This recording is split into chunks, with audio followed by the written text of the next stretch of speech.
Hi, this is Dee, and you're listening to my podcast, Let Me Clear My Throat. In my last episode, I talked about hallucinations and basically the crazy is the new normal. And I went over a bunch of different things about hallucinations and different types of activities and stuff, things that people they encounter, and different ways of how it can contribute to that. In this episode, I'm going to talk about mental health and how it affects your brain. And if you're like me, some people might ask you if you even have one, but I always say I always lose it, and I don't remember where I put it. At least that's, I think, what I say. But anyway, in this episode, we're going to talk about how mental health affects the brain. And I have a printout actually here that I got from Recovery Ranger, and I thought I would go over this with you guys. I've skimmed over it and read over it a couple of times, actually, trying to figure out how I'm going to approach this. The only way to do it, I guess, is just to dive in there and go over what's here and obviously do my own little opinions on the side. So we're going to go ahead and get started. This is from recoveryranger.com. If you have not been on their site, I encourage you to do so. They've got a lot of interesting information on there that pertains to a lot of different areas. This one in particular is called How Does Mental Health Affect the Brain? It is written by Francisco Church, and it was posted on May 24th of 2023. It starts off, it says mental health is an important topic for all of us to be aware of and to pay attention to. It is important to understand how our mental health can affect our brains and how we think and feel. In this particular article, we will discuss how mental health can affect the brain and how it can have a profound impact on our lives. We will discuss the different mental health conditions and how they can affect the brain and explore different ways to help manage and improve our mental health.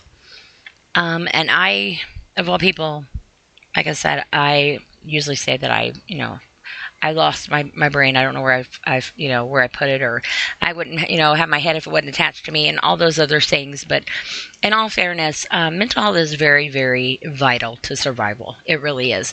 And I know some people are saying, that you need to go see a doctor, for health reasons and stuff, and get an overall health and your checkup. But if you're anything like me, you neglect one of the most important things in your well-being, and that is your mental health. And I have endured a lot over the years mentally that has affected me severely in a lot of directions, and it does also affect your mental state of mind as well as your physical, because like with myself, mentally, a lot of things that I have gone through, I always say you have to find a place to put your feelings and your emotions, because if you don't, they consume you. If you have nowhere to put them, then they just keep basically escalating inside of you.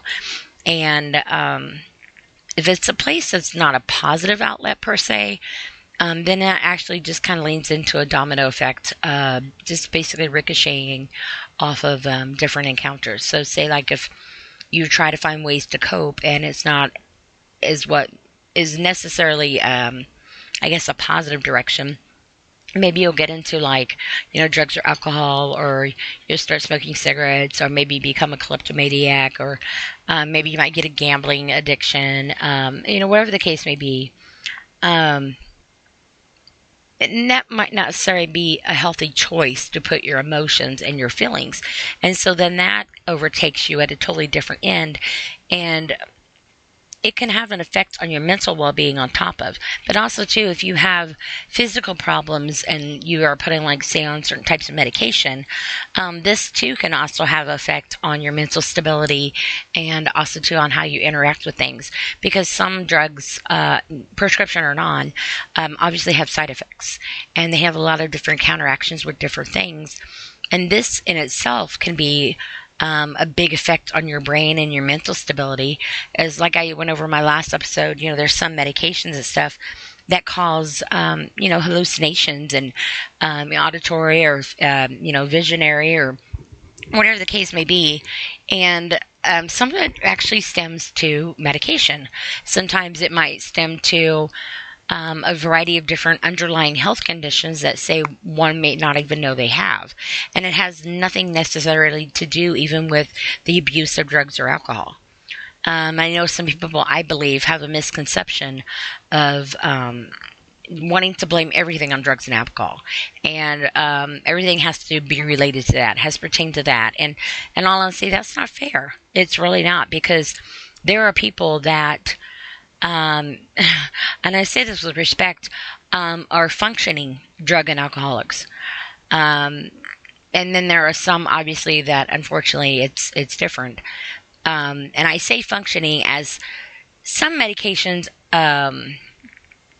I think, are just the legal government form, if you will, to profit off of, that actually does more harm to us, that is more synthetic than, say, something that's more natural.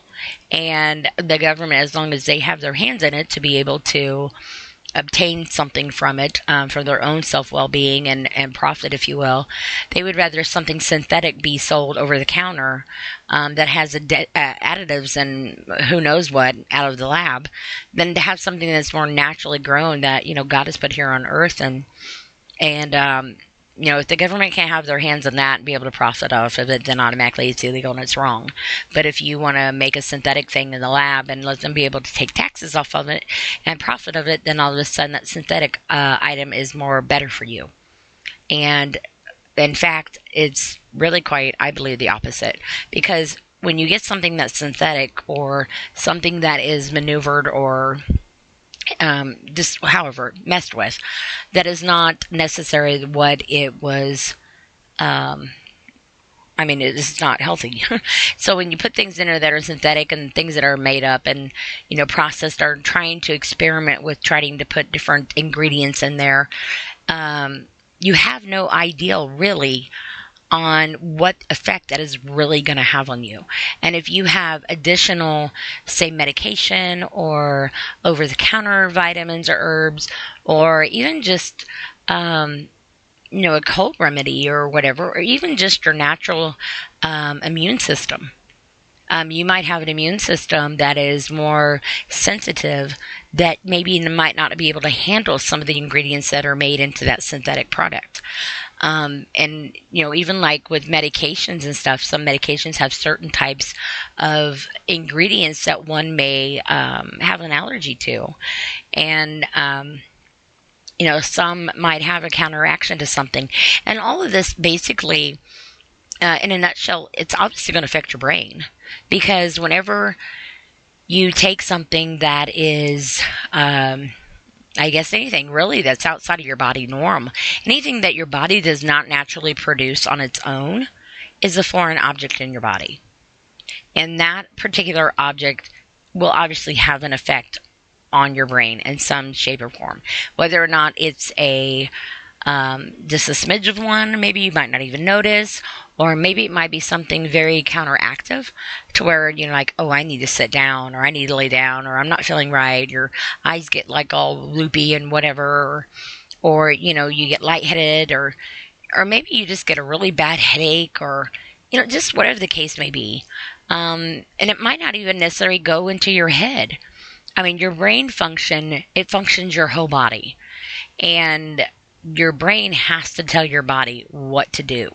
And you're not going to sit around, and I'm going to say this, you're not going to sit around and listen to your brain say, okay, now we got to move this finger and point this way. You're not going to hear that. Now you need to lift your foot and take a step. Your brain's not going to say it, but it interacts and talks to your body to inform it, to let it know that it needs to do certain functions. And if you do something at any part of your body that you put in there that is not in your natural flora, or your DNA or whatever, your immune system, your antigens, whatever you want to look at it, then it's basically a foreign part of your body. And it depends on how your body metabolizes it, how your body processes it, how your body basically expels it, and everything in between. And so if it doesn't do what it's supposed to do and go through your system per se, the correct, normal breakdown, then it can have an effect on the function of your body as well as your brain. And I know, like, some factors say if you don't have a gallbladder, your body is not going to process and break down things and digest things like, say, somebody that has a gallbladder would do. And so, like somebody, you say they had gastric surgery, they're not going to be able to metabolize things as well as, say, somebody that hasn't. So, like, if you have a gastric surgery, your stomach is not, it's very, very tiny. I mean, you're lucky to be able to eat a peanut. I mean, it's really tiny. And the way you digest and process your food and what you can absorb and what you can metabolize are not that as, say, somebody who has not had the surgery. So when you take a medication, your dosage might be too much if you take this type of medication strength, say somebody with a normal digestive system could do. Because if your body is not capable of metabolizing that medication and processing it correctly, then it can have a counteraction of being too much and have a very bad adverse reaction to you. If your body doesn't know what to do with the excess of it, then where's it going to go? And what is it going to do to your body? And if you get too much medication over time, that's when your doctor does a liver panel, whatever it's supposed to, like every 3 months, because too much medication and stuff actually can do damage to your liver and parts of your body organs. And in the meantime, too, this all affects the strain of your heart, which also affects the strain of different parts of your body. But that all goes back to the main core and the whole, I guess, heart, if you will, of you. And no pun intended, it's not your heart. It's your brain. Because your brain tells your heart what to do. Your heart, it just, it just does what it's supposed to do. It does your oxygen, does your blood flow, and, in certain circumstances, it breaks. But, I mean, in all fairness, though, your brain is the one that I believe, and what I've been taught, is the core of your whole being. And that's why they have a lot of people, like with my grandson, for instance, he was brain dead, but they had him alive on life support. And he was functioning on life support because machines were keeping him alive. The machines were acting as the electronical brain, if you will, of him to keep his organs going so they could donate them to some recipients that had got his organs. But he was legally declared brain dead.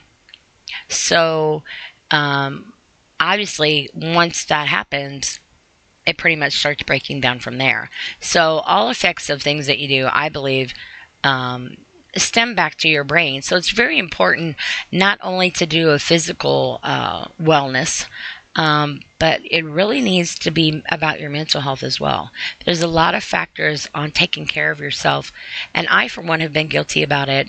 And I hear lately, I've been trying to take it a little bit more serious, and I've been going to a doctor, and I've been seeing a therapist and medication, and trying to do adverse things that, basically trying to help myself counteract all the negativity and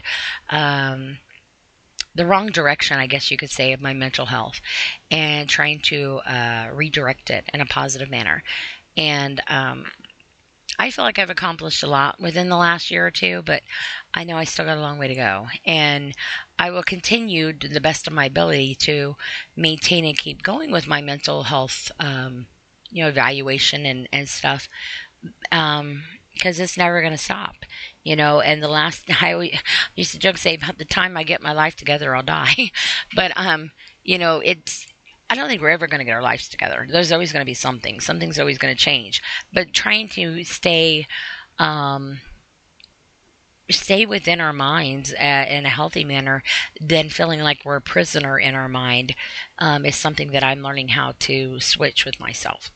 So, anyway, it says mental health issues can have a profound effect on the brain. Stress, anxiety, depression, and other conditions can interfere with the brain's ability to function. This can lead to cognitive deficiency, emotional instability, and the inability to perform everyday tasks. These issues can also change physical changes in the brain, such as reduced gray matter and abnormal connectivity between the neurons. So,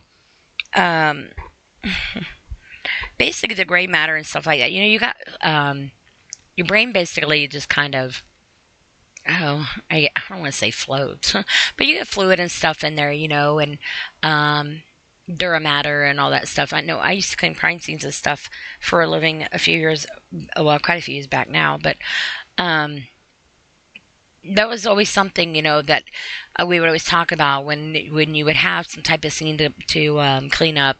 We did this one time. It was a double homicide, and this one in particular, a lady was making something to eat, or her kids had just went to school, and her and her boyfriend were in the house, and she was in the kitchen cooking, and somebody had came in and killed her in the kitchen, and then wrestled with the boyfriend in the hallway and killed him. And so anyway, we went out on the scene, and I was telling I was a supervisor, to one of my coworkers, when we had not done this particular cleanup in the beginning. We were actually on a suicide somewhere else. But we went there to do what we call a spot check, to make sure that it was ready for the families to come back in. Because people, I have found, have a misconception, and I myself was guilty of this because I didn't know it either until I started doing it. But they think that when somebody dies or gets killed or whatever, that when the police come in to do their investigation, that somehow miraculously they clean it all up. That is not true. That is far from the truth. I've actually had police officers coming up to me and say, I don't know how you do what you do. Because it is very different. I have saw a lot of things in my life. But anyway, this particular one, we went to do a spot check. And while I was there talking to one of the family members, my colleague was in front of me, and I looked at her and I said, please go get the gear and a ladder and a flashlight. And I looked up at the ceiling light above the kitchen island, and right in the light fixture above where the light bulb and stuff hung right there was some bone fragments right in the light. And I'm just like, and we ended up spot checking this place, and it took me 6 hours to re-clean what the other crew was supposed to clean. That is how much they missed. And when something like that happens, and this is off subject, but it's kind of really not, because when something happens and you get what they call, like your fluid in your brain and stuff, your dura matter and all that, and it goes everywhere. And people think that, like for instance, I told her, they had like a tri-level. And she was cleaning by the steps and stuff. And I said, did you go up the steps and around the corner and down the hallway to where the bathroom's at? And she's like, no. I'm like, go look. She come back. She said, I will never question you again. And she said, I cannot believe it was on that wall by the bathroom. And she's like, it was just because it flies. It flies everywhere, and you don't know where it goes. And they had a ledge that was open at the top in the kitchen where it went over to the other side in the living room, where they put the little potted plants and whatever up there. It's open. And because it's open, that dura matter, brain fragments, and everything else in between can fly over that, and you would not even know it, because it's clear matter most of the time. So there's this, but it shows the sensitivity of, I guess, on how easily something so important, an impact of our lives that controls us and functions us and gets us, basically keeping us as ourselves and living and being able to function and do activities and work and think and all the other things. Something so simple and so small to fit in a cranial cavity can be shattered so abruptly and so easily in so many ways that in just that one split second of anything, it wipes out your whole body. And that's the end of it all. So trying to understand, I guess the point of it is that your brain is so important in the function of you that making sure that you keep it as healthy as possible is very vital to you as a human being, you as a functioning person, but also to you as a victim of your own well-being, if that makes sense. Because I know, like, I did a podcast on self-reflection, and, basically looking at yourself in the mirror and asking yourself, what do you see? Do you see yourself as you see yourself, or do you see yourself on what society and everybody has made you believe you are? And something as mind-altering as that, because even though you might think, well, that's just crazy, this is me, I don't let them get to me, but maybe sometimes you don't realize that all the years that you have been told things or whatever, people have said things to you or acted certain ways to you or treated you certain ways, over time as you grow and you develop and your train of thoughts and your self-esteem and your functioning, basically, it all starts to stem and grow into the way life, society, your environment, your family, and just the product of your production of life really controls on how you end up believing and seeing yourself, whether you realize it or not. Because sometimes if you put down so much or you're told so much so many times, eventually you start believing it to the point that it becomes your identity. It's just like somebody being abused and saying, you're never amount to nothing and nobody's going to want you, and, or you don't need to have any makeup on, you need to stay plain, you don't need to do nothing to your hair, or they might criticize you on your weight, or maybe, like, in some instances, your intelligence, or maybe you're dumb, or they label you this, that, and the other. And if you hear this so many times and it's embedded in you repeatedly, eventually when you look in that mirror in your reflection and you actually stop to look at yourself, your mind is like remembering the stuff that people have said to you, because that is the muscle memory of the thoughts that it remembers hearing.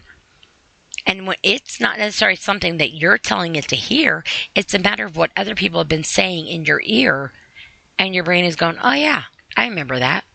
So therefore that must be what we are. And if you start hearing it enough, it's going to be your identity of what you visually think and feel.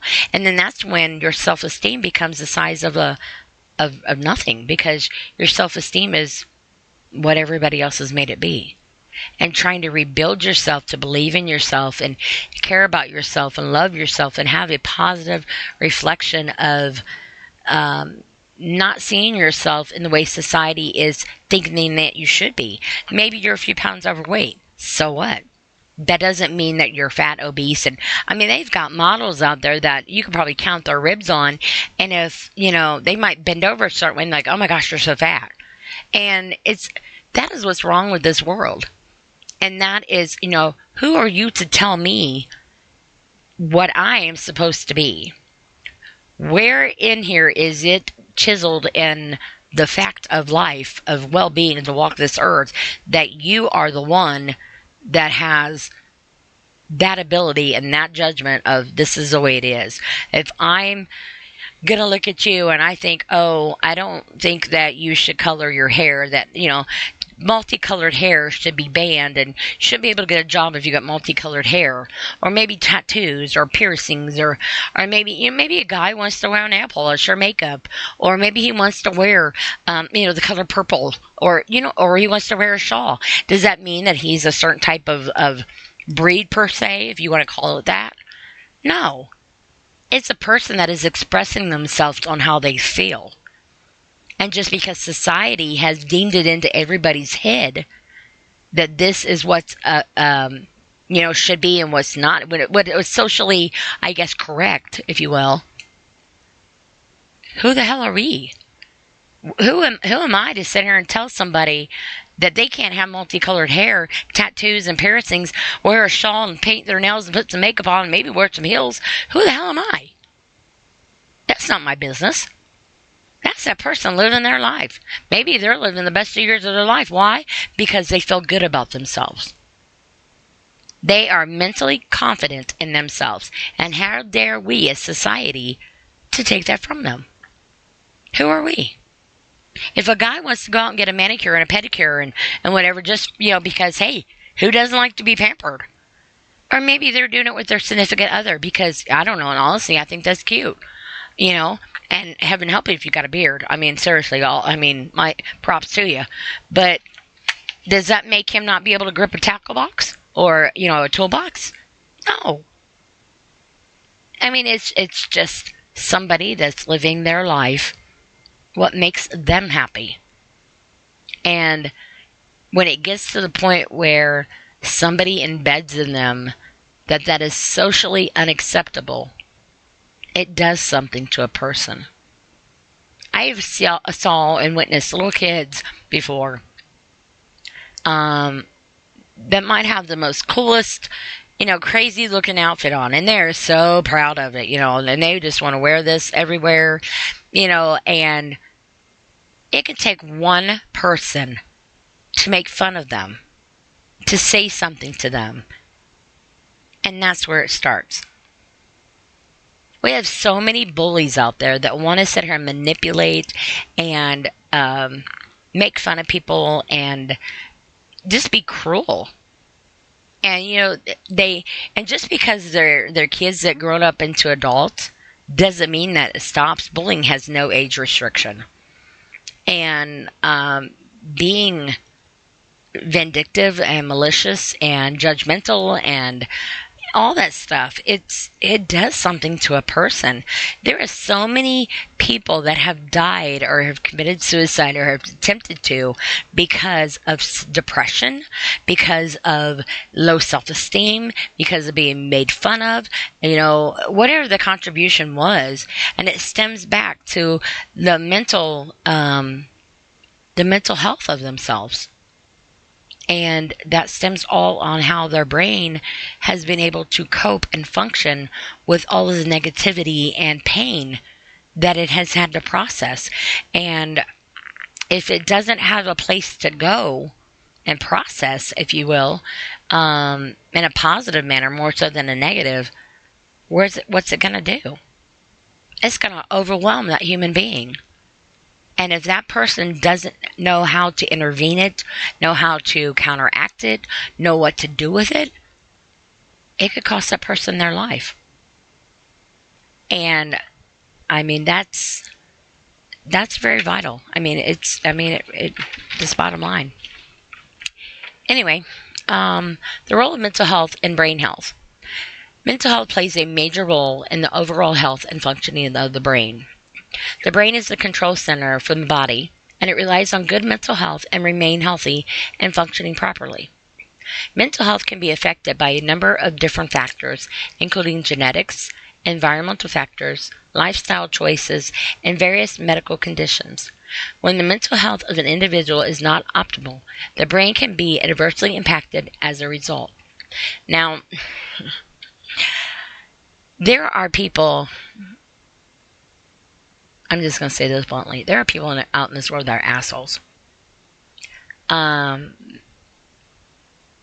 Genetically, environmentally, lifestyle choices, medical conditions. These are just some small subjects, if you will, that people are straight up assholes on. Because you might have somebody that has a type of a genetic condition, maybe not living in the most bougie environmental areas, if you will. Maybe their lifestyle choices, again, like just said a few minutes ago. Or maybe they have underlying medical conditions or something else going on. I know, like, there's this one lady that I watch her on the video reels or whatever they are that come on Facebook. And I just love her. I've listened to the story of her.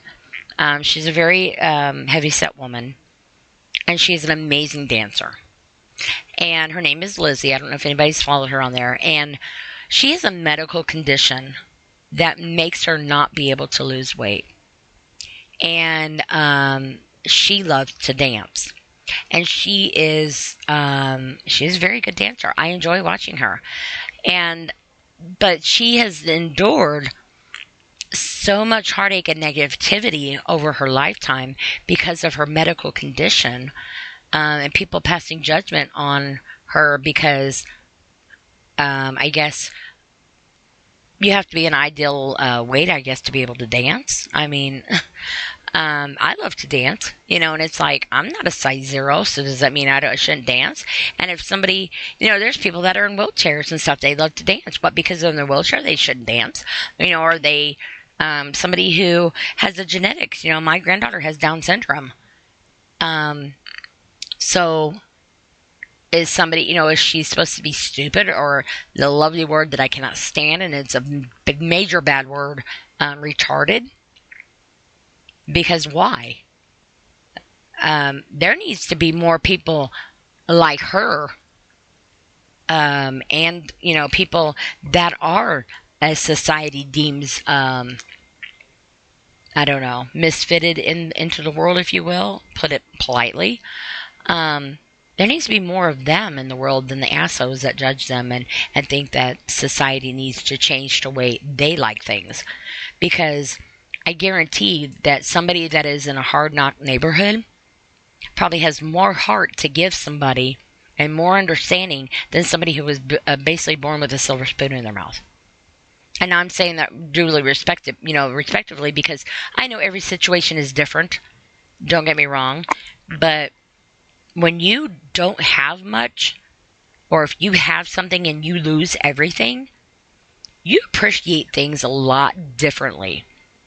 And you react to things a lot differently.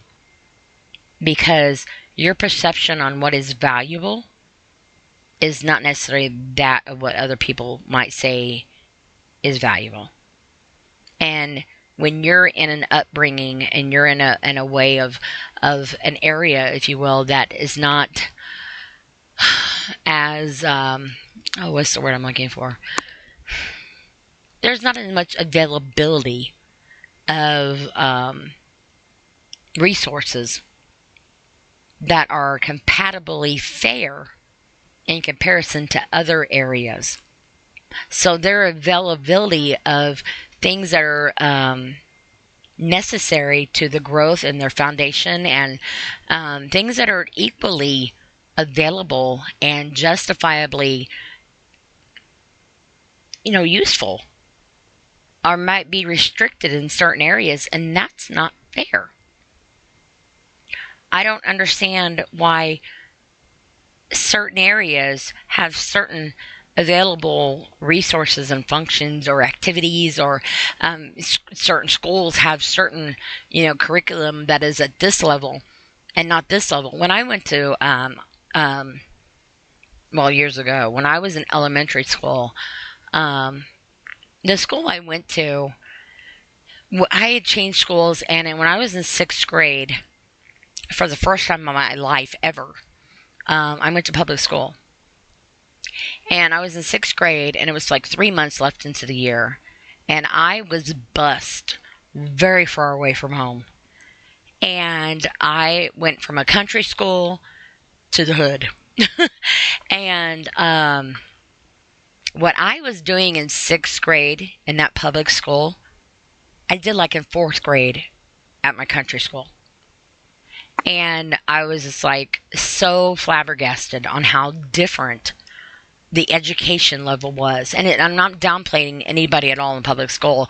As a matter of fact, I'm basically saying that's just bullshit. It should not be that way.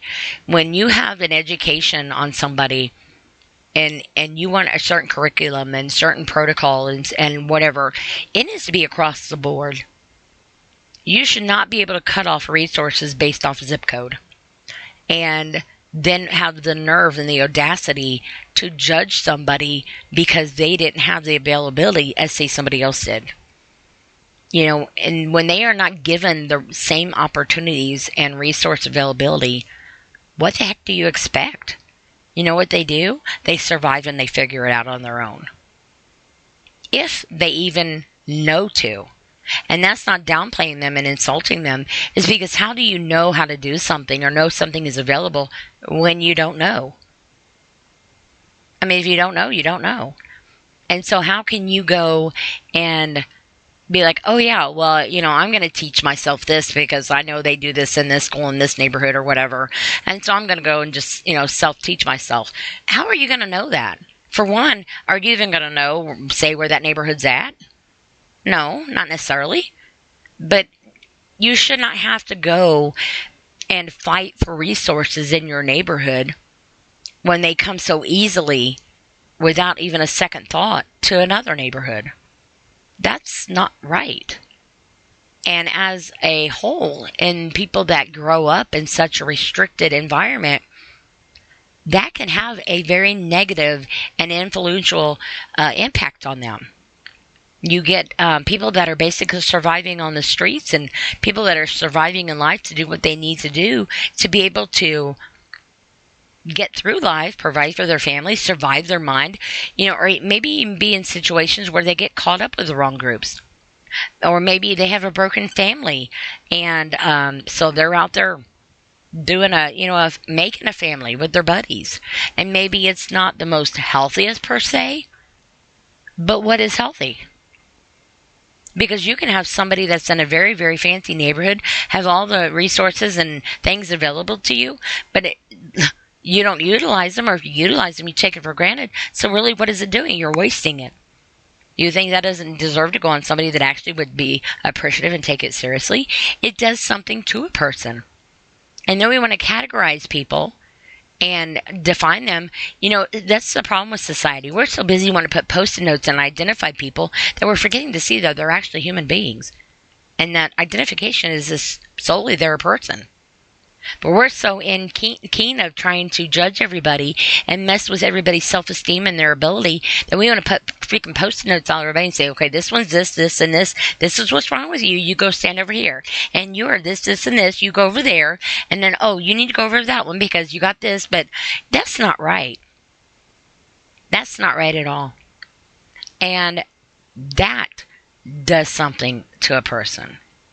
There are probably more people in this world that have some type of mental instability of just their self-esteem alone because of the influences and the impact of other people. And that has an effect on your mental health. And I think that some of us need to get our head out of our butt because that's a big part of our problem. And it does affect other people. And as sadly as it is, it also takes other people's lives. And it's no joke. The effects of mental health on the brain. Mental illness can have a significant impact on the brain. Certain mental illnesses, such as depression and anxiety, can lead to changes in the brain structure and function. These changes can include changes in the level of neurotransmitters, which are chemicals that carry signals between brain cells. Other effects of mental illness on the brain can include changes in the reward system and cognitive functioning. Mental health can also lead to changes in behavior. Individuals with mental illness may engage in behaviors that are not beneficial to their overall health and well-being. For example, individuals with depression may engage in unhealthy behaviors such as substance abuse or self-harming behaviors. These behaviors can further worsen mental health and can lead to additional changes of the brain. Now, I do know that and this goes back to like genetics and stuff, and you have, your neurotransmitters and all that, your brain waves and all the functioning of your brains and stuff, and your all the functionings that go on there, your nerve endings and all that. If somebody has what I call a misfire, if you will, respectfully, or something that is not necessarily in what is idealistic place, or maybe they've got an imbalance somewhere, or it might be a hormonal thing, or it might be an overload of a certain something. There might be a mutation in their DNA when it was reproduced for their mRNA, and maybe there's some type of mutation in that. So when it was reproduced, something was missed, or something was not in the correct sequence. Or if you have something going on there that is causing you to have, I don't know if everybody has, like, when sometimes you get like a shooting pain in your head, try having that all the time. Somebody can have some type of, neurology, can't even say the word, neurology issue that is causing, basically the nerve endings and stuff. So like if you have, your nerve endings are like deteriorating, or you have neuropathy, which is disease of your nerves, or something of that nature. It does some type of function in the process of your nerve endings and stuff. And my mom, she has neuropathy, PAD, and fibromyalgia. And I was explaining to her, she also has spinal stenosis. She's got a lot of things going on. But I was explaining to her one day about her nerves, because with her having neuropathy and stuff, basically her nerve endings and stuff, she's a mess. But, so I was trying to explain to her the way her nerves and stuff were set up, with her nerves being exposed. So in medical class, anatomy and stuff, and we did like it on the nerves, they talk about like your myelin sheath and your nerve endings and all that stuff. And I try to explain it to her like an electrical wire. So you got your electrical wire with the electrical cords in there, I guess when you call it. And then you have the little white coating around it. So if you take the white coating, that's your myelin sheath, basically, which is the protector of your nerves. And when your myelin sheath starts, like, chipping away or deteriorating or whatever, then you have your dendrites, which are your little electrical wires. And then you have your nerve endings, which are the end of the things. So when you have it where it's deteriorating back, then your dendrites, your nerves, are exposed, and they have no protection to keep them covered. So then basically you have an open electrical current. So then when it comes in contact with something, or it misfires, or whatever the case may be, that's when you have problems. But then if you have your deterioration of your myelin sheath and it's causing problems where your electric dendrites and your nerve endings or whatever are not protected, then that can start causing those to start dying, deteriorating, and then you have your disease of your nerves going on. So eventually your nerve endings are dying away or having negative impact on your body, and it just causes an effect from there. So, but there are people that have problems with the functionings and, I guess respectfully, the misfire of their nerve endings and their brain stuff, to where they actually have to have certain types of therapy or certain types of equipment to help them counteract whatever, or maybe certain medications. And there's a lot of things in play there. But it's very important, when you are struggling with something like that. They say, though, you should be aware of your brain health and your mental health and know the signs and this, that, and the other. But if you are suffering something mentally related, you might not even realize it sometimes. And if, hypothetically, let's say, you got depression, it's easier said than done to reach out for help. I mean, it really is. So when they say, oh, you need to get a hold of a doctor, you need to do this, that, and the other, you might not be in the right type of brain manner to be able to function with that.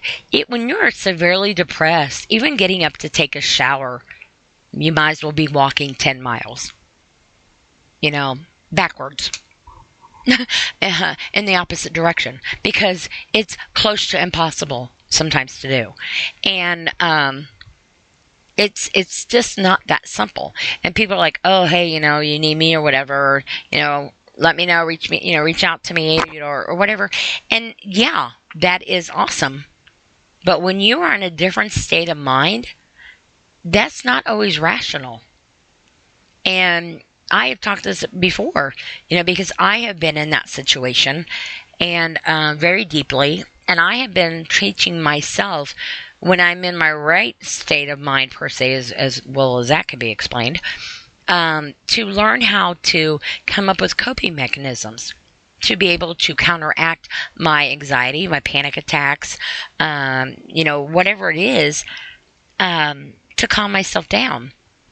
And some methods that I've used before are not working now, so I've had to change them. And having a backup to some of them, because in some circumstances, it was not helping, so I had to do it differently. And some points in time, I've actually changed them in the moment, which I was very proud of myself for doing. Which, for instance, last night, I had a very bad one last night. And some of the things that I normally do, I was having a hard time, because I get frustrated at myself when I'd mess up. So I'd be like, get mad and I had to start over. But also, too, getting myself to the point of actually being able to calm down, to breathe. And I do my ABCs. I know lately this has been most effective for me. I say my ABCs. And at the end, I say, next time, won't you sing with me? And I take a deep breath, and then I do them again. And as long as I can say them without stalling, breathing, and say them clearly without stumbling along the way, and then I'll say them one more time afterwards to make sure I got it, then usually I'm calmed down. But if I'm not, and sometimes it gets really bad, I'll say them and do them in sign language. Or last night I was trying to hum them and do them in sign language and say them in my head. And I personally, this is just my thing, I rock. I'm a rocker. So I rock back and forth a lot. But eventually, after several of them, I did calm down. And it did work. And that might sound crazy to some people, but it worked for me. And to me, I'll take anybody telling me I'm crazy any day than letting my anxiety or my panic attack get the best of me. And like I said before, who are they to tell me what is best for me? Based off of what? There's a lot of people in this world that we see and we pass along the way that will look you up and down and talk crap and have judgment on you. And you want to know something? They'll probably never even see you ever again. And so that impact of them mean mugging you, laughing at you, talking smack, whatever the case may be, making fun of you, that brief second of whatever they did in passing of your life could probably do more damage to you than what they ever even took time to even care about what they were even saying or meaning. Because instead of seeing you as a person with feelings and emotions, and maybe having something else going on in your life too, on top of that, all they cared about was what? Making a joke and laughing at somebody? Or being a bully about something?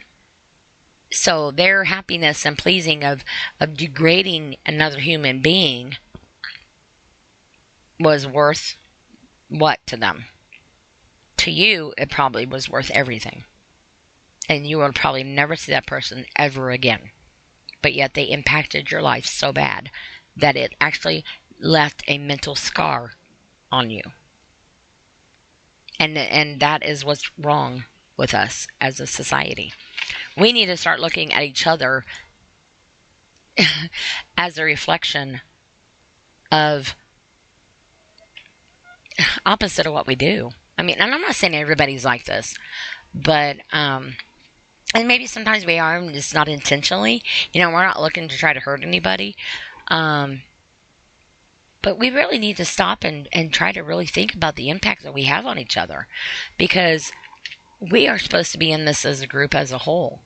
We're all on this little rotating little earth together, and we're too busy trying to degrade each other and be everything but, favorable on everybody's mental well-being and everything else. So, and people that talk down or, I guess, I don't know how really to work that. Let's say like my granddaughter, for instance, or, people that, kids have autism, or they have, cerebral palsy, or whatever they got going on. People are so, we need more of them in this world. And we really do. And I always say our kids are innocent until we corrupt them. And, we got some problems. We are just, I just watched a movie tonight with my daughter, and she's the mother of my granddaughter, and it was about a boy, well, he's actually a man. I had Down syndrome, and he didn't have any family because his family didn't want him, and so he was awarded the state, and the state put him in a nursing home, and he tried to escape a few times, and he had his privileges taken away, and this and the other way. Eventually, he ended up escaping by the help of this elderly roommate of his. And anyway, it was just it's a good story. It really was. It was based on a true story. But there was one scene in there where he was being bullied by this little kid. Telling him he couldn't swim, and was telling him, to jump into the water, was calling him, retarded and a freak and all this other stuff. And then he was also talking to this one guy who was helping him, that he became really good friends with, that he basically was classifying himself that he couldn't do things because he was a Down syndrome person. And he was basically retarded. And the guy just basically, told him that, that's not true. And to not let anybody tell him that he is retarded. And I hate that word so bad. But it is terrible that there are people in this world that think that that's okay to do. And, it's just, it really breaks my heart. Because you could probably learn quite a bit from somebody that has got the purest heart. And you'll never meet more better people. More realistic and pure-hearted individuals in this world than anybody that is like them. And I said, I'm not trying to sound mean on trying to categorize them as, like them. I'm not degrading. And in fact, I'm doing the opposite. Because you can learn a lot by somebody who has had people like you classify them as anything but a human being. And you've categorized them as a retard or worthless, or, you should give them up. What are you going to do with somebody that's like that? I'm going to love them. Because I'm going to love them. If you don't want to, then you don't need to come around. But you don't have the right to sit there and badmouth on them and talk about them. But you think that doesn't affect that person or that kid? You think just because they have some type of genetic problem that they are not capable of having feelings or understanding what's going on, and that it doesn't impact them in some way? There is a girl who has Down syndrome. I follow her on Facebook, and she was bullied in school, and very badly. And she actually started her own company and is very successful. And she would not have done it had she not went through what she went through with the people that were bullying her, because she basically wanted to show them that they didn't know what they were talking about. She was going to be somebody, and she was going to show them she was, and she did. She has a successful business now, and I love watching her story on it because it's probably one of the most realist things that someone could actually probably be able to witness, is something as pure as that. And it's just amazing to hear stories have that kind of outcome, but it's sad to know that it had to take that point of the trauma and the self-esteem blow, if you will, for somebody to be able to need to think that they need to do that in the first place. Yeah, if that makes sense. Maybe I'm not explaining that right, but, you know. The good benefits of good mental health on brain functioning. Good mental health can have a positive effect on brain functioning. When an individual is feeling mentally well, they are more likely to engage in healthy behaviors such as exercising, getting adequate sleep, and eating a balanced diet. These behaviors can help to promote your healthy brain and can lead to positive changes in the brain structure and function. Good mental health can also lead to increased cognitive functioning. Individuals who are feeling mentally well are more likely to engage in activities that can help to improve their functioning, such as reading, learning new skills, or engaging in intellectual pursuits. These activities can help to keep the brain active and healthy and can also help to reduce the risk of developing mental illness. So, I know one thing that my mom does, well, she tries to keep her brain busy. My mom, I've talked about before, is blind and basically bedridden and in very bad shape and health. And she tries to keep her mind strong, if you will. Doing different... I don't really know how to explain it. She does different activities for herself. And to some people might seem like it's not much to do, but to her it's a huge thing. And a lot of times she cannot multitask. It's very overwhelming for her.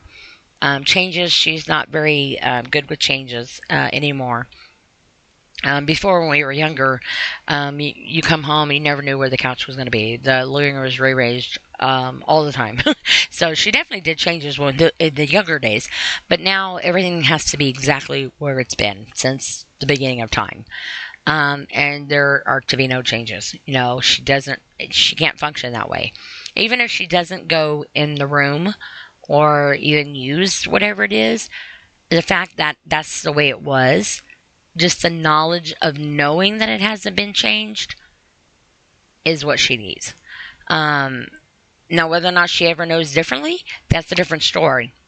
But I guess the reassurance that this is the way you put it, Mom, and this is the way it is, that gives her a little bit of groundment, if you will, of foundation stability, and something that is still hers and still have... is still where she left it, basically, even if she doesn't ever go back to it. How to promote good mental health for better brain functioning. There are a number of strategies that can be used to promote good mental health and improve brain functioning. It is important to keep and get adequate sleep, exercise regularly, and eat a balanced diet. Additionally, engaging in activities that promote relaxation and stress management can help to reduce the risk of developing mental illness and can help to improve overall mental health. Basically, this just repeated what I just read above. I know, if you don't get... I know, sometimes my sleep is choppy. And I know there are some people that will sleep a couple hours, get up, sleep a couple hours, get up, and I don't know how you do it. And then there's other people that, I got 8 hours sleep, I'm good. And there's some days I'm like, shoot, is this day 2 that I've been asleep? I'm just so tired. And it's like, even though you're sleeping physically, doesn't mean you're getting restful sleep. So you might sleep for, say, 8 hours, but maybe you didn't get adequate actual sleep. And so even if you like, oh, I go to bed all the time, I sleep all the time. But if you're not getting the right kind of sleep, then you are basically a little bit of sleep deprived. And that has an effect on your brain, on your body, your mental stability. Because if you're not getting enough adequate sleep in there, your brain cannot basically recharge and reboot. And if you are deprived of your sleep, it can actually have negative and dangerous effects on your mental stability. And the more that you lack sleep, say you're up for days, whatever, you actually very much are in a dangerous state of mind, literally, with yourself. And if you have problems with your breathing, and you're not getting adequate oxygen supply to your brain, or say, something of that nature, you're depleting oxygen from your brain, which is causing some of the functions of your brain to struggle. And it can also make you delirious. It could cause different effects and side effects, if you will. I know my dad, when he was alive, I could always tell when something was going on with him because his nose would turn purple. And Mom would be like, are you feeling okay? Yeah, I'm fine. And she goes, well, Dee says your nose is purple. And he would be like, daggone it, stop telling on me. And I'm like, oh, no, buddy, you ain't taking me down with that. You have something going. And his oxygen level would be low, or, something was going on with him. And, he was in the hospital, quite a bit off and on. But I could always tell something was going on with him because his nose would get like a purple tint to it. And sometimes it would be so purple. And, like a bluish purple color. It was really bad. And his oxygen would be low. And he would get confused. He would stumble. He would, sway a little bit, or he would forget things. You could tell he was off. And it was something as simple as oxygen going to his brain. But if you don't know that you have a depletion in your oxygen, or if there's an obstruction, while you're sleeping, and maybe you're not getting adequate air flow, or you stop breathing through the night and you don't know that, that in itself can have an effect on your brain and its functioning. It can also deplete some of the functions that are important and vital for you to continue to be able to handle life, and different functions that you normally would be able to do, you might stumble on the next day because maybe something in between your sleep and your wake was off a little bit. And it could be something as simple as that can cause a problem with you.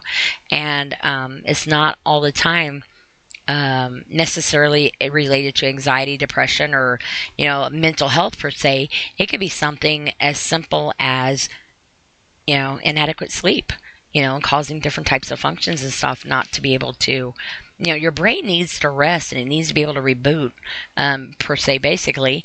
And sometimes you need to be stimulated, because some people need stimulation and they need sensories. I know, like, I was a therapist for autistic kids, and some of them, it depends, what do they stem on? And it's a sensation for them. And it just really depends on what it was. Some people had different types of sensory items that they had to stay either stemmed off of, or they needed for comfort. And, it was a variety of things. And just something like that. It's people don't realize that. And even if you have autism or you don't, doesn't mean that you don't stem from something. You don't have something that is a sensory to you.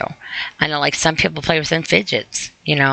That's some type of stimulation for you. And you might not even think about it.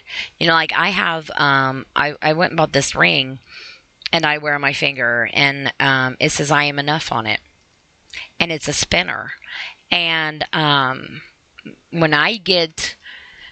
sometimes when I get my anxiety up, or I'm functioning different, I will sit there and spin my ring. Or I will take my ring off and I'll look at it, or I'll look at it on my hand, and trying to remind myself that I'm enough. and to make it a positive reinforcement to myself. Because if I'm having an anxiety or panic issue, or if I'm having a self-esteem moment, or if I'm having some type of negative thought or whatever, I've got to counteract that. And I've talked before, I'm a self-harm survivor. I was a major picker. I've got scars up and down my arms, and I was a self-harm person. And I thought, well, if I get this ring, the spinner, it will help me. I used to wear an elastic ponytail on my wrist. I do have long hair, but in the beginning of it, I also started wearing it so that when I started having moments, I would flip it on my arm to give myself some type of stimulation, of reminder to put I was trying to put my hands, if you will, somewhere instead of putting them subconsciously on my arms to start picking again. So I would try to flip the rubber band sometimes. And then that got to the point where I found myself needing the rubber band in my hair more. So that idea didn't really work out too well after a while, because I'm like, oh, I need to put my hair up. Oh, look, I got a ponytail. Here lately, off and on, a couple of times I had started picking a little bit at my arm. I know, like I talked about how Father's Day weekend, I did. And so when I got this ring, I thought, well, maybe this will help me.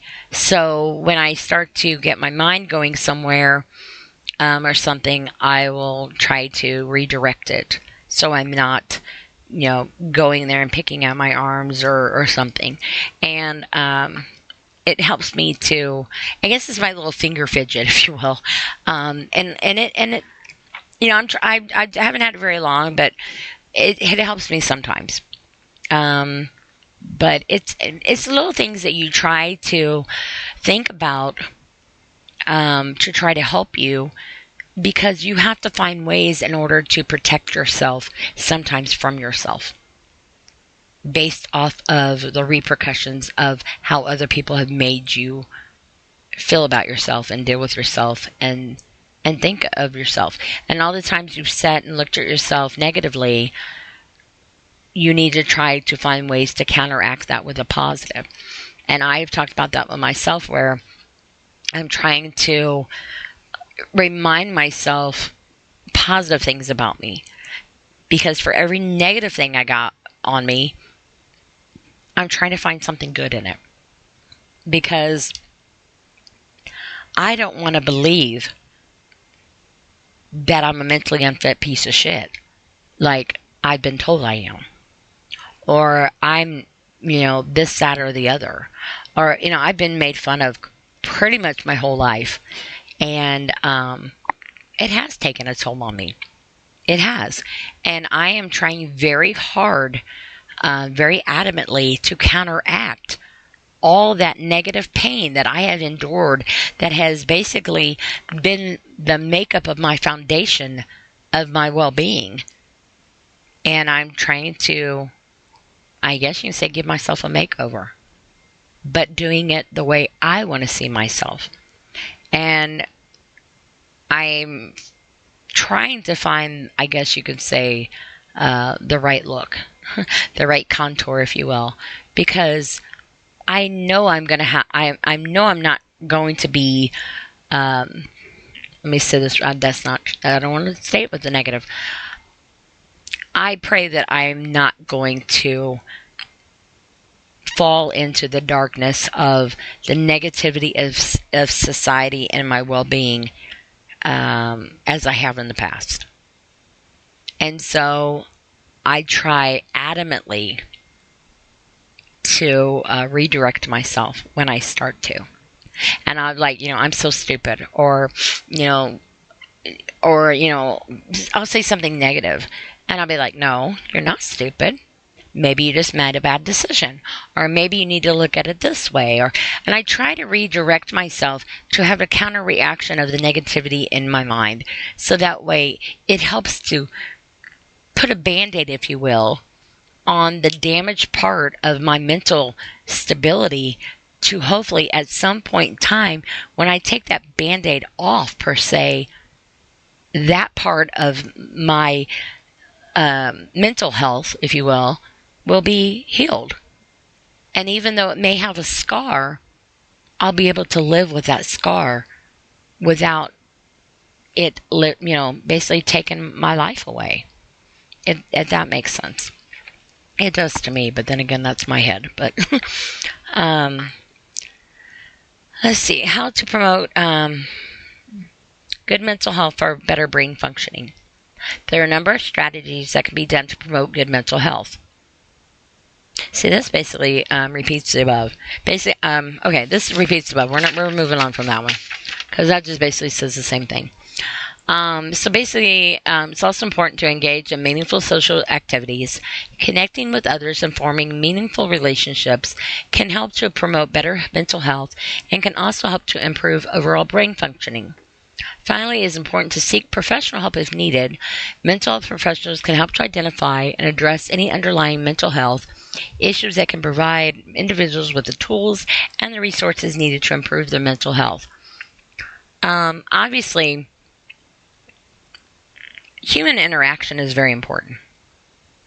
I love to help people. I just don't really care for people. And I say that it's not that I don't care for people. I get social anxiety, and I know it's probably hard to believe for a lot of people that know me, because I'm a social bug. But I get overwhelmed sometimes in crowds or functions and stuff, and I've gotten better with it, but there are times where it gets really overwhelming for me, and I'm just like about to freak out. And when I go to a restaurant or somewhere where I have to sit down in that manner, I'm actually kind of particular on where I sit and how I sit at the table. And my kids used to laugh at me, and they're like, "Mom, pick out a table because you have a certain table you want to sit at." And it's basically also the functioning of the room. I don't like to have my back to the door. I don't like to do that. I like to be able to see in front of me, if that makes sense. And sometimes I have to sit with my back to the door, and I try to deal with it. But when I sit down, if I go to a restaurant or something, I like to be able to face forward. I was doing this one job when I cleaned crime scenes, and this one guy worked with us, and we went to go out to eat, our group did, for lunch, and I wanted to sit at a certain spot at the table. And at first, he was a little butt about it. And because I was sitting there, and then he was like, "Well, I want to sit there." And I'm like, I have to sit here. I mean, this is where I'm sitting. My stuff is here. But I explained to him, I've got to sit in a certain way. I've got to face the door. I cannot have my back to the door like that. I cannot do that. It bothers me. And he eventually understood and whatever. And he's like, here, go ahead. But it's something so simple that way that maybe some people might not even realize that they do that. And I, for a long time, didn't realize I did it. I just knew that this is where I wanted. So like, hey, what table do you want? And I'm looking around searching the tables until I pick one. And I don't know if anybody else does that. And you're like, oh, I don't care. But then you look around, you're like, or I'll sit down somewhere and I'm just kind of sitting there and I'll ask the waitress, can I move over there? Can I go sit at that table? Because I might not like where the table is sitting to where I might be too crowded. I might feel like I'm claustrophobic in there. I might be pushed into a corner where I feel like I'm trapped and I have no way of, out. It could just be a variety of things. And that in itself is very bothersome to me. And it has and you don't even think about it, sometimes, but it's for whatever reason mentally that has affected me so much that I'm that particular at it. And it could be something as simple as that other people might look at me like, oh, just pick a chair, but not understanding that it's not always that simple to some people. And it might sound crazy, if you will, you want to use that word, but to me, it's real life.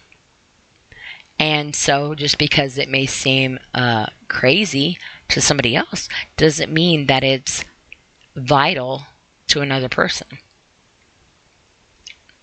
The impact of mental health on brain health. Mental health, the brain can be adversely impacted as a result. It has an overall health functioning of the brain. Mental health can lead to changes in the brain structure and function, as well as changes in behavior. On the other hand, good mental health can lead to positive changes in the brain and can help to improve overall functioning.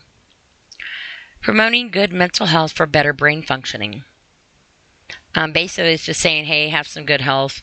Might help your brain. Again, it repeats itself. Adequate sleep, exercise regularly, balanced diet, engage in activities, relax, if anybody knows what that word means, stress management, all that stuff can have effects. And I know sometimes they're like, hey, get good sleep, get good exercise, eat right. And you might have somebody that does that to the T, but that doesn't mean they don't have something going wrong with them mentally. Because they could be eating right, exercising, and getting sleep. But that doesn't mean that their mind is doing that. Doesn't mean that their mind is functioning well. They might have some kind of underlining something going on. Maybe they're doing all that. They're throwing themselves into a health well-being, if you will, to where they're obsessed with exercising, obsessed with their health and eating right, excessive with it, to where it becomes unhealthy. But because they're eating healthy, they're exercising, and they're getting sleep, all of a sudden they're supposed to be healthy. But what if they're doing it in a manner that it's becoming unhealthy? They're over-exercising. They're very meticulous, if you will, on their eating habits and whatever, to where it's actually doing more harm to them. And people might think, oh, I don't see how you could exercise too much or be too, conscious about eating healthy. Oh, yeah, you can. Some people get obsessed with exercising that you might actually be able to call it an addiction because they're obsessed with it. And I know maybe that sounds silly, but it's true. And then you have people that smoke cigarettes. And I was thinking about this the other day. And I talked about some on my other podcasts and stuff. They say that, drugs are addictive. Like, drugs and alcohol are an addiction. But cigarettes are a habit. There's about 6,000 carcinogenics in a cigarette. And a lot of the chemicals that are in a cigarette are the same chemicals that are in some of the street drugs on the streets. And then some. But smoking is a habit deemed by society that is legal by the government because they can profit off of it. And there's known carcinogenics in it, but it's acceptable. But yet, again, it goes back to nature. And that's not. And I'm not trying to promote or not promote. It's just acknowledgement of common sense, in my opinion. You got synthetic things that are adding known things that are causing cancer. That the government says, this is okay, let's sell it. Oh, hey, we got something synthetic. We're going to put this together. Oh, hey, that's good. Let's sell it. But then you have something that's natural. They can't profit off of it. It's illegal. Put them in jail. There's something wrong with that. And then you got synthetic things that are killing people. And you mean to tell me they have these cigarettes that have all these cancer making things in there. You got asbestos and lead and stuff they used back in the days and whatever. But then you got cigarettes out there, and the government, they stopped the selling of certain things for, like asbestos and all that stuff in some certain situations, and different types of control on it. Cigarettes, here's a coupon. Go get a discount. Here's a coupon. I mean, let me give you a coupon so you can, add to your cancer stick right there. And I understand people, use it as a coping mechanism. Okay. So does somebody else with theirs. Just because it's called a habit Does that make it then socially acceptable? And if it is it a positive one or is it a negative one? Because it's positive because it's legal, because the government can make money on it. So therefore it's legal and easily accessible to you. And if you act now and you go to your mailbox, you might have a coupon to get a discount. And that's okay. And then while you're there, go ahead and get you some of them gummies that are over the counter and some of that other stuff that's all synthetic in them little containers. And then go ahead and get you a vape pen that's got this, that, and the other, and additional chemicals and electronic stuff to get it. But hey, don't stop over down on the corner to get you something natural. Or in your own backyard. Just saying. If you're not in the right state. Now, if you're in a certain state, it's legal and it's okay. But if you move to across the state lines, you might find yourself in jail and lose some of your time, of your life. And then, hey, you might be a felon. But if you go and get a cigarette, it's legal and you're fine. Hey, that alone does something to somebody. Just my opinion. And I don't smoke cigarettes. But I know a lot of people that do. I done forgot what I was going. Let's see. Promoting good and proper health for better brain functioning. We talked about that. Seeking professional help. So it says basically, what is mental health? I guess it depends on who you ask. Mental health is a person's overall psychological well-being, which includes the ability to cope with life's challenges and to make the most of their potential. It is related to emotional and social functioning and can be affected by biological and environmental factors. Mental health can be affected by various factors such as genetics, lifestyle, physical and mental health, and external influences.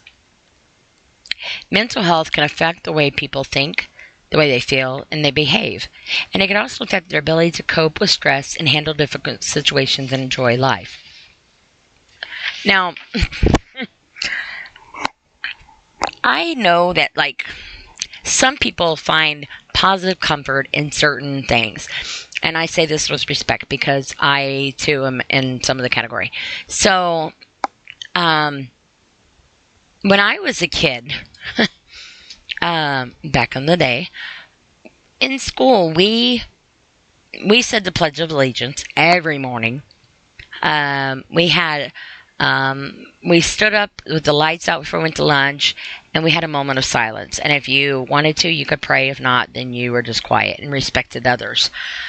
You were given the option to be able to have a positive outlook, not only on your country and what made you as an American and your heritage, but also, too, was respectful enough to allow you to implement and exercise your beliefs of your religion and find, I guess, a little bit of sanity, if you will, and being able to pray and put your emotions, your feelings, and things you need in a positive direction.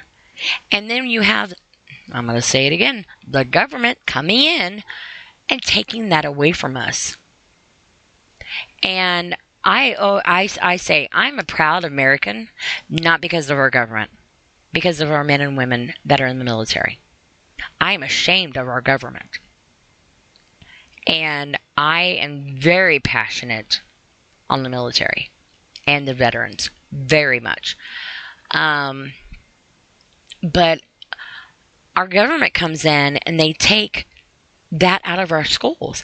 They take things that are our foundation of good things that are good, and they take it away from our children and our future and our continuing of our heritage, and things that these men and women who have given their lives up for, literally, for the government to come in and say, I don't think we should do this anymore. It's just not my belief. I'm not a religious person, and I don't think we need to do this anymore, or whatever the case may be. But you have a job This is your job in the government.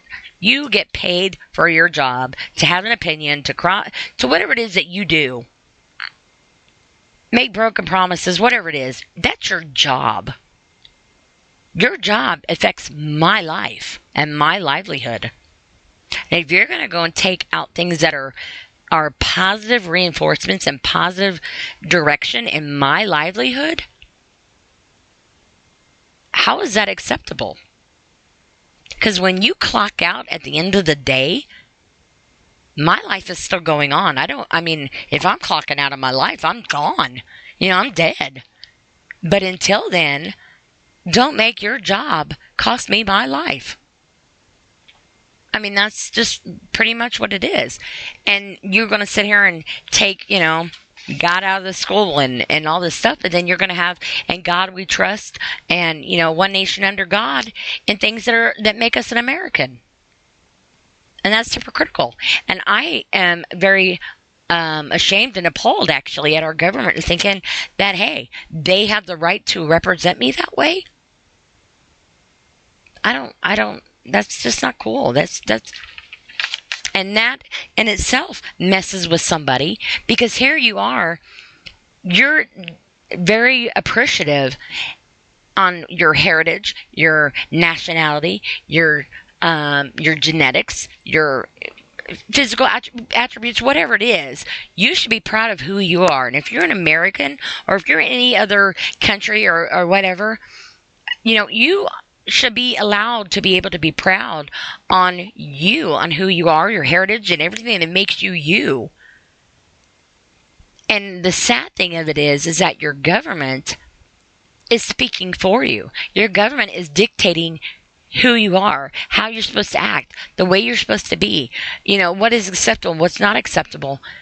And in the end of it all, they are making a mockery out of us. Because you think other countries don't laugh at us? And that's not how I want to be represented. And maybe this gets a little off subject, but it doesn't. Because everything goes back to the well-being of your mental stability. You think that men and women who have died for this country don't have some mental stuff going on? And not just from going into combat or whatever, from our very own government. And I'm not and I'm not trying to speak for them. This is just from my perspective. But I don't even know how to put it into words. My hats go off and very, very deeply in respect to every single military person that walks and doesn't walk this earth. Because while everybody's judging everybody and everybody's talking about this, that, and the other, or putting people down, talking about the homeless, talking about somebody who's without, talking about somebody that might have bad teeth or no hair, somebody that might be stinking walking around or not have the big bougie vehicle or whatever the case may be. First of all, note that you're right, and I'm going to say it as American because I'm in America. There's men and women who have died to let you have that bullshit opinion of judgment that you have, and your freedom of speech or whatnot. But also, too, how do you not know that the one you're doing that on is just the same as that man and woman that gave you the right to be able to have that bullshit opinion that you do? Because there are very many, and I'm going to get started on this, there are very many ridiculous amounts of military personnel and veterans that are put out and shunned into this world that have to figure out how they're going to get a place to sleep, roof over their head, food in their belly, warmth, whatever necessities of life. And here we are, passing judgment on them. And maybe you say, oh, I didn't know. Does it matter if you know? It's a freaking human being. You don't know what that person's going through. I don't care if you know that they have military tags or not. regardless of the fact that person should not be living that way. And me personally, and I'm going to say this because I'm going to get on the subject of it, there should not be one freaking veteran or military person that should ever need for a damn single thing that is a necessity of life. Ever. And if we do otherwise, we as Americans and heritage should be ashamed of ourselves. And our government should be right there at the very top with the big old dunce hat on their head. Bigger than anything. Because that's bullshit. And that's my opinion. And I will stand on that. But anyway, basically I could sit here and keep reading, but you know what? Basically what it comes down to, though, is, in my opinion, more so than I guess what I've already talked and said, we all have something going on, I believe. Everybody's got something going on in their life. There's a tragedy somewhere. Somebody's lost somebody. Maybe, not happy in their job. They're not happy with the way they look. Maybe, they're having relationship problems. Maybe their upbringing was not the best. Anything. It could be anything. And it affects not only them, but so many people that are in contact with their life. It affects their spouse, their children, their parents, their relatives. It affects so many people that it could even affect somebody that they don't even know. Because of whatever they're going through, it affects how they are, how they interact, how they, intertwine with other people. And we as individuals should not have to wait on society to deem it socially acceptable to be a good person. And we as individuals need to be able to know that just because our neighbor has their head up their butt doesn't mean that that's where we need to be. And maybe sometimes we need to also remind ourselves that you could be the one person or the one moment that somebody needs, either one, to set an example for somebody, or just, counteract somebody in some way to where it makes that one difference in their life, that it might just be life or death for them. And, and people sometimes, unfortunately, they blame themselves for things. Why didn't I see it coming? What did I miss? Or, I wish I would have took this call. I missed. And I respect that. I do. I know that feeling. I have endured that in my life. But while that's easier said than done on, don't feel that way. It's not your fault, whatever. It's hard not to do that. And when even something that is accidental, it does something to somebody. It really does. And it's hard sometimes to function and live. And to be able to deal with the replay over and over again in your life, of whatever the case may be. It might have been a car accident. It might have been a mishap, or maybe somebody, got burnt, or maybe they, got cut real bad, or whatever the case may be. Or maybe, somebody fell, or maybe you got in a fight with somebody and, you didn't really want to fight, but maybe you were, egged on or whatever, and you just wanted to be macho, but inside you're like, didn't want to do that. Whatever, there's a lot of factors. Or maybe you had a lot of anger built up and you took it out on somebody, and you didn't mean to, you just couldn't hold it in and you don't know where it came from. But it has an effect. And we as a whole, and I mean as a whole on the planet Earth, rotating or wiggling or whatever we're doing, we owe it to each other as a whole to look at each other, each as individually, as a whole, if that makes sense. we are so keen to separate ourselves and so adamant on always needing to be right, or always having the upper hand, or always being the one in control, or just always thinking that we all have to be the same in order to be able to deserve the oxygen on this earth, or be dictated by people in order to be worthy enough to breathe the contaminated oxygen on this earth. And that's what's going to get us all extinct from this earth. And we're going to, it's we need to remember that it's not just about us as people individually. It's not about me. It's not about you. It's not about the neighbor. It's about all of us. But at the same time, like I've said before, there can't be us without you.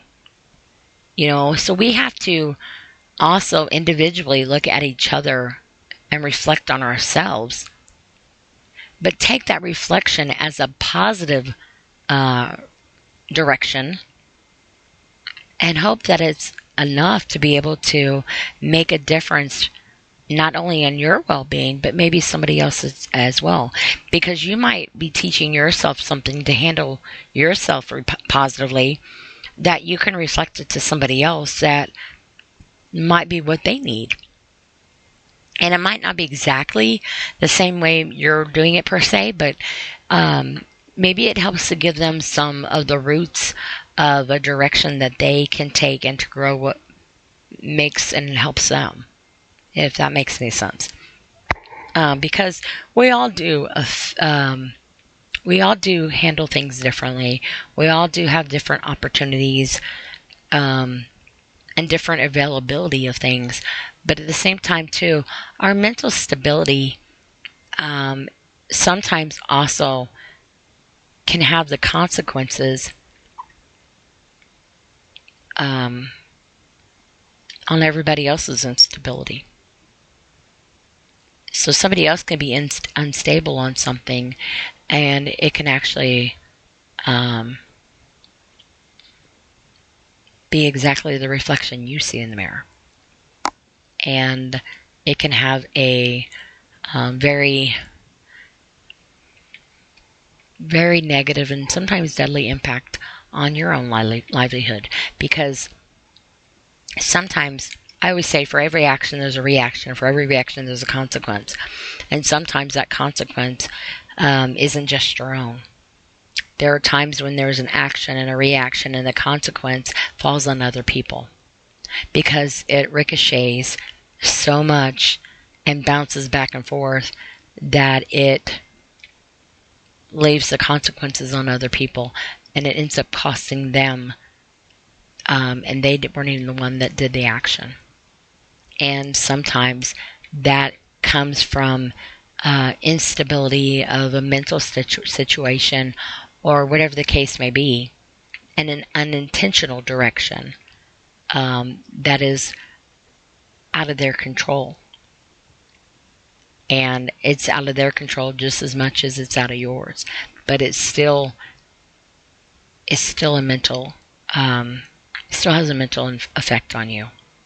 And being able to survive something so, I guess you can say, so blindsidedly, on something that is not yours, that in itself is something to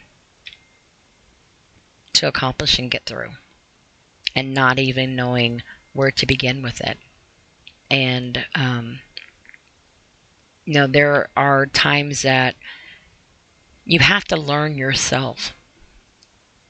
You have to teach yourself to trust yourself. You have to be honest with yourself. And you got to know how to calm yourself down, but you also have to try to teach yourself how to discipline yourself, but in a positive, reconstructive way.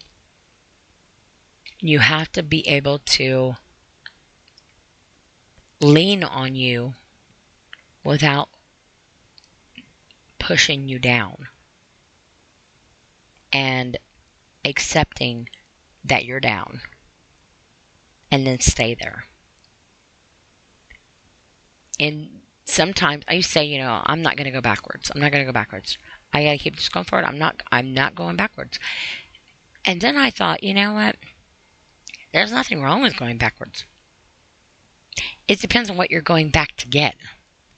Because you might go backwards because you went forward a little bit, you got a little stronger, and you went backwards because maybe there were still people back there you needed to go back and help. Because maybe at the time you weren't strong enough, but now you are. Or maybe you went back because you need to remind yourself why you went forward. Or whatever the case may be. Sometimes, I always say, sometimes you got to fall completely apart to know where you need to be put back together.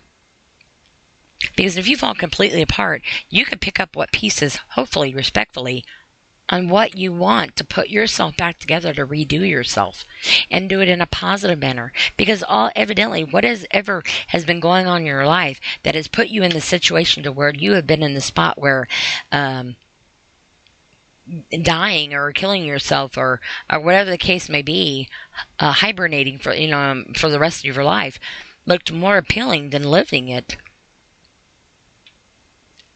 Maybe there's changes in there that are not so healthy, but at the same time too, it's also a reminder to also let you pat yourself on the back to say, hey, look what I've done. I've come a long way. This is where I was. I went from this, and this, and this, and this, and this, and then here I am. And I hurdled all of this stuff. I walked through it, I might not held my head up high, but here I am. And I'm doing it. And as long as I'm trying, then I'm moving forward. Because you can accomplish things in your life and make progress, even if you're jogging in place. Because you're still doing something. You're doing something until the moment, then there's no more options. But as long as you are trying and trying to try, then you're not dormant and you're not dead. Even if you may feel you are, there's still a possibility to have a chance to take a breath again. Some people, unfortunately, don't find that strength. And you might be that very one that decided to go back,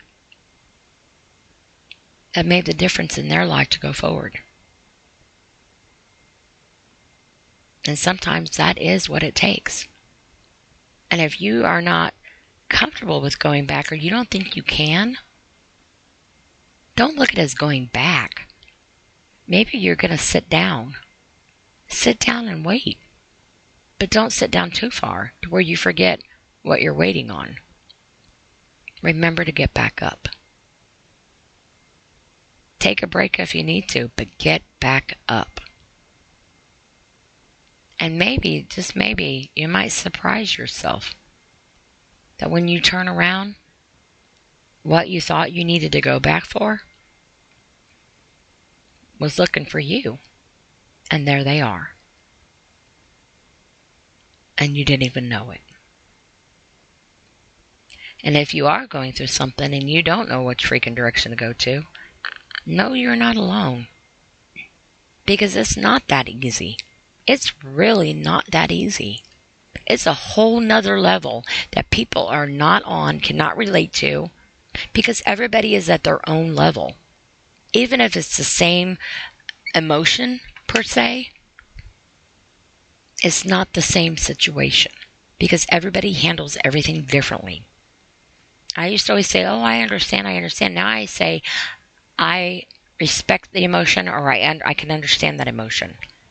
Because while the situation may not be the same, doesn't mean the level of the feeling of that emotion isn't as strong.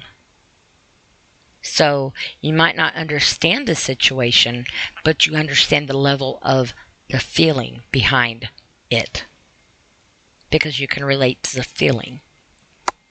And, when you are not in the right frame of mind, it is hard to do anything to counteract yourself if you're not prepared for yourself. And maybe that sounds silly to some people, because I can see where that would sound silly. But in my journey that I've been going on, I've been finding it more and more helpful to identify myself and to learn from myself. And I know, and I'm working on it very adamantly, and I hope that I can get a little bit farther in the process soon. I am probably my biggest critic, and I am very hard on myself. And I am my biggest,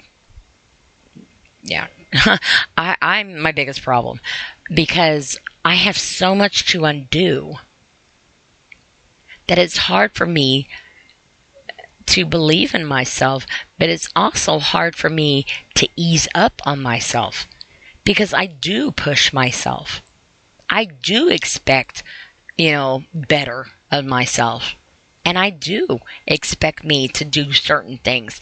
And I've been trying to teach myself to, ease up, give myself some air, stop to look at what I've actually accomplished and quit damning me on what I haven't done yet, and appreciate and applaud myself for what I have. But also remind myself that in the meantime of doing that, don't forget to keep moving forward. You can only do your princess way for so long. Get to stepping. Keep going. The parade don't stop. Keep going. But I just have to remind myself, take my tiara off sometimes, because my horns get in the way. And, I got to remind myself that it's okay, because I don't need to have a tiara. I'm not a princess. And I don't need to be treated as such. I'm a human being. And I deserve to be treated as such.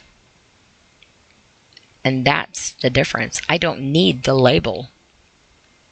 I need the identity. And that's the way I look at it. So on that, I'm going to close up. Like I always say, if you are going through something, 988 is the suicide prevention hotline. And I know that, it is not as easy sometimes to reach out to other people. But try to have the best of your ability when you are in a little bit more of an acceptable mind frame, if you will, with yourself, to try to think of different things to help you cope, and to at least bring yourself down to a level enough to where you can be strong enough to reach out for help, or talk to your doctor, or look into counseling and stuff. And just know not all medication is helpful. Some medication actually can do more harm than good. And just make sure that you're honest with your doctor about it. And if you are having issues or whatever, that's what they're there for.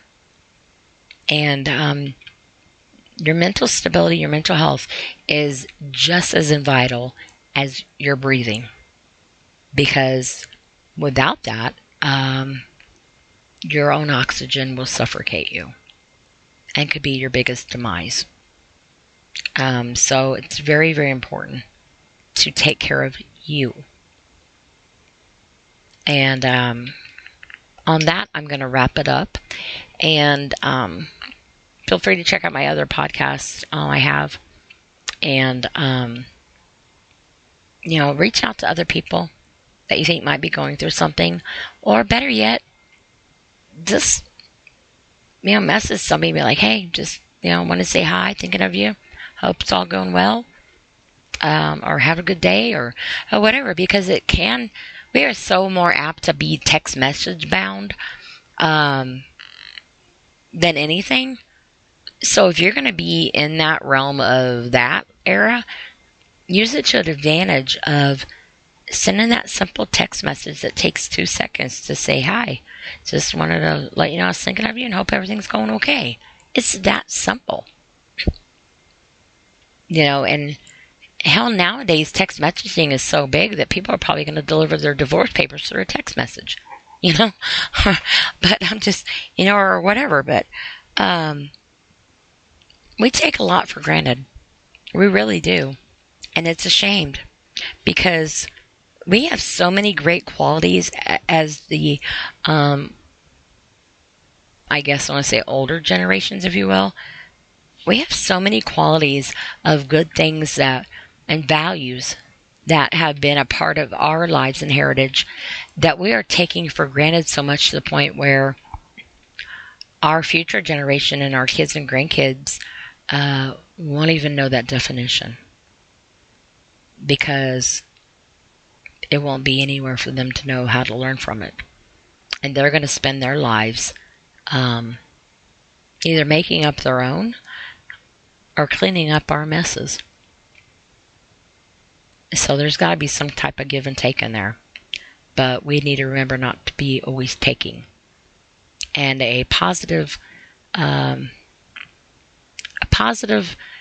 voice, a positive word, a positive redirection can ricochet in a very good direction and go a long way.